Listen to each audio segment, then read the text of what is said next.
Hi, last வீடியோவில் கொத்தவரங்கோட benefits பார்த்தோம். அதை நம்ம இப்போது ஈஸியாக டேஸ்ட்டாக என் ஸ்டைலில் எப்படி பண்ணலான்னு பார்க்கலாம். அதுக்கு மீடியம் சைஸ் வெங்காயம் 1, தக்காளி 1, பூண்டு கொஞ்சம், கருவேப்பிலை எடுத்து கொத்தவரங்காயை குட்டி குட்டியாக கட் பண்ணி வச்சுக்கணும்.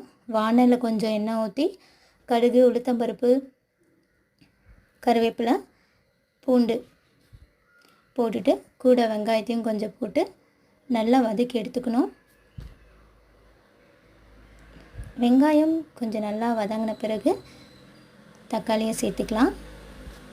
ஃபஸ்ட் டைம் பார்க்குறவங்க சப்ஸ்கிரைப் பண்ணிக்கோங்க. இதில் கொத்தவரங்காயோட பெனிஃபிட்ஸ் என்னன்றதை போன வீடியோவில் போட்டிருந்தேன்.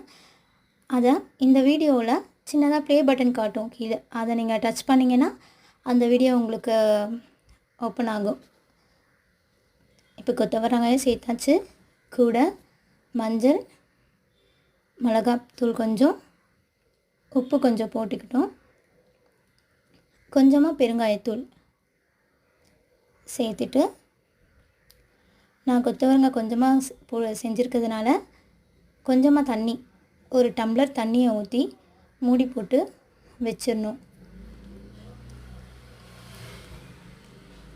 இந்த தண்ணியிலே நல்லா சிம்மில் வச்சு முக்கால் சிம்மில் வச்சுருந்தீங்கன்னா நல்லா வெந்துடும். லாஸ்ட்டாக முடிஞ்சோடனே துருவிய தேங்காய் ஒரு கைப்பிடி அளவு போட்டு ஒரு 2 செகண்ட் அந்த மிதமான சூட்லேயே வச்சு எடுத்தோன்னா சுவையான சூப்பரான கொத்தவரங்காய் பொரியல் ரெடி. தேங்க்யூ ஃபார் வாட்சிங். சப்ஸ்கிரைப் பண்ணிக்கோங்க. பாய்.